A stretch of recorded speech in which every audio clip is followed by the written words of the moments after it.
Hello बच्चों नमस्कार।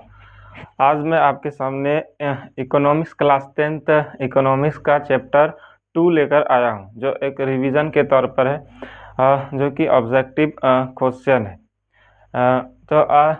चलिए आज स्टार्ट करते हैं क्लास 10th इकोनॉमिक्स चैप्टर 2, जिसका नाम है राज्य एवं राष्ट्र की आय। राज्य एवं राष्ट्र की आय मतलब नेशनल इनकम। जो स्टेट होते हैं और जो सेंट्रल गवर्नमेंट होती है, उनका इनकम जो है क्या होता है, उस चैप्टर का क्या है नाम है। तो इसमें कई ऑब्जेक्टिव सवाल हैं, लगभग 20 से 25 ऑब्जेक्टिव क्या है सवाल है। अगर आप इन 20 से 25 ऑब्जेक्टिव सवाल को देख लेते हैं तो कहीं ना कहीं एक नंबर आपका जो है पक्का है। तो देखिए, पहला सवाल है कि भूमि का जो है पारिश्रमिक क्या होता है। भूमि का जो भूमि होता है, जो हमारी जमीन होता है, जो हम खेती करते हैं, तो उसका परिश्रमक जो है क्या होता है, मतलब आय उसका क्या होता है। उस हमें भूमि से क्या आय के रूप में क्या मिलता है। तो हमें भूमि से जो है आय के रूप में क्या मिलता है, लगान। क्या होता है, लगान। सबसे पहले हम आपको यह बता दें कि किसी भी चीज को जो है उत्पादन करने के लिए 5 साधनों की क्या होती है, आवश्यकता होता है। एक होता है भूमि, भूमि हो गया। उसके बाद दूसरा हो गया श्रम, दूसरा क्या हो गया, श्रम। तीसरा हो गया पूंजी, चौथा हो गया व्यवस्थापिका, और पांचवा हो गया उद्यमी। पांचवा क्या हो गया, उद्यमी। तो उसी में से पूछा जाता है कि जो भूमि होता है, तो भूमि का पारिश्रमिक क्या कहलाता है, लगान। और उसके बाद अगर आपसे पूछ दिया जाए कि जो पूंजी होता है, क्या होता है, पूंजी, जिसे हम पूंजी कहते हैं, तो पूंजी का जो पारिश्रमिक होता है वो क्या होता है। तो उसका जो पारिश्रमिक होता है वो होता है ब्याज। क्या होता है, ब्याज। क्या होता है, ब्याज से हम इंटरेस्ट करते हैं। उसके बाद उसमें एक दूसरा साधन हो गया। उसके बाद तीसरा साधन जैसे श्रम होता है, क्या होता है, श्रम। तो श्रम का जो है पारिश्रमिक क्या होता है, तो इसका होता है मजदूरी। क्या होता है, मजदूरी। क्या होता है, मजदूरी। उसके बाद व्यवस्थापिका जो होता है, जो किसी कार्य को देखने का काम करती है, उसका क्या होता है, तो उसका होता है वेतन। उसका क्या होता है, वेतन। उसके बाद इसमें जो उद्यमी होता है, क्या होता है, उद्यमी। उद्यमी मतलब मालिक। उद्यमी जो होता है, उद्यमी या जो उसके संस्थापक होते हैं, उनका जो है आय क्या होता है, तो उनका जो आय होता है वो लाभ या हानि होता है। लाभ या क्या होता है, हानि। कि अगर कोई व्यक्ति कोई बिजनेस पर्पस से या व्यापार करता है या कोई कार्य करता है, तो उसे दो ही चीज प्राप्त होता है, या तो लाभ होगा या तो क्या होगा, हानि, मतलब घाटा होगा या प्रॉफिट होगा या लॉस होगा। तो भूमि का प्रश्न में क्या कहलाता है, आय। कई बार इसको जो है क्लास 10 बिहार बोर्ड के एग्जाम में जो है पूछा गया था। आपको इसको जो है छोड़ना नहीं है, इसको याद करके रखना है। हाँ, कि अगर आप पढ़ रहे हैं, अगर इस वीडियो को देख रहे हैं, तो आप एक कॉपी और कलम लेकर जरूर बैठे।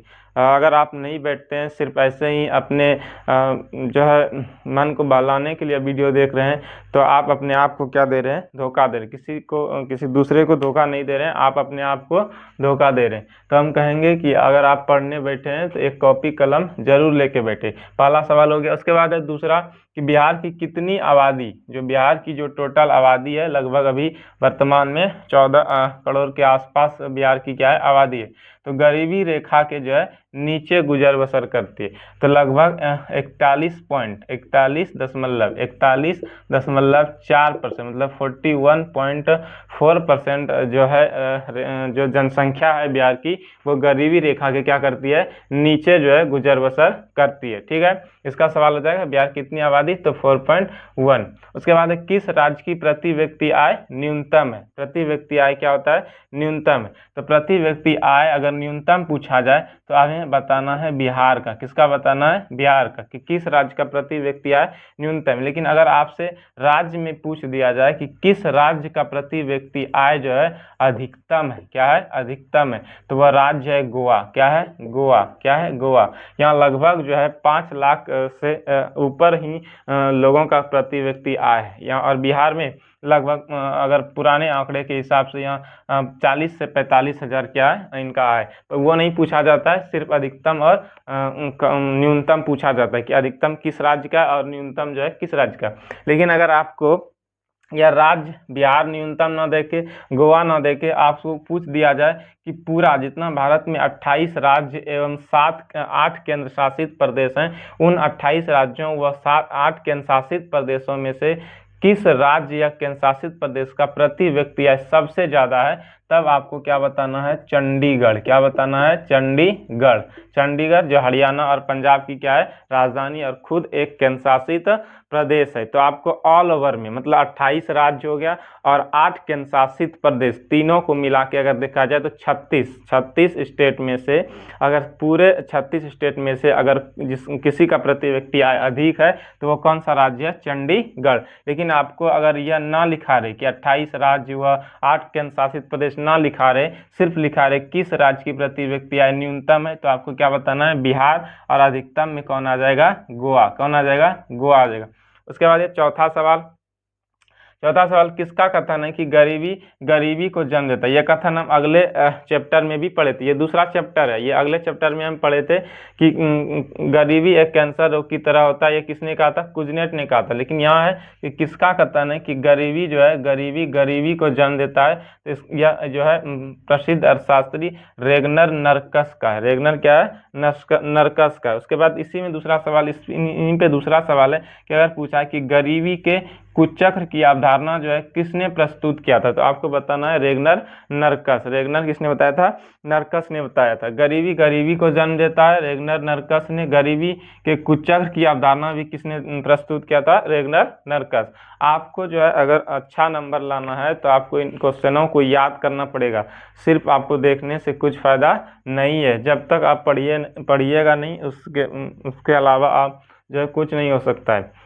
तो उसके बाद पांचवा सवाल हो गया कि निर्देशालय के अनुसार सन 2000, ये कई बार ये सवाल पूछा, इसलिए इस सवाल, हालांकि ये सवाल पुराना है, 2008 2009 बहुत पुराना है, लेकिन ये कई बार इसी सवाल को जो है पूछा गया कि 2008 और 9 में जो है भारत की जो प्रति व्यक्ति आय थी वो कितनी थी। तो हमें आपको बताना है कि 25,494 रुपया, 25,494 रुपया की 2008 से 9 में जो है भारत का प्रति व्यक्ति आय कितना था, तो 25,494 रुपया। उसके बाद वहीं अगर पूछा है कि 2005 से लेकर 6 में, 2005 से जो है 6 में जो है निर्देशालय के अनुसार बिहार की राष्ट्रीय आय कितनी थी, तो 6,610 रुपया। 6,610 रुपया 2005 से 6 के दौरान जो है बिहार का जो प्रति व्यक्ति आय कितना था, वो 6,610 रुपया था।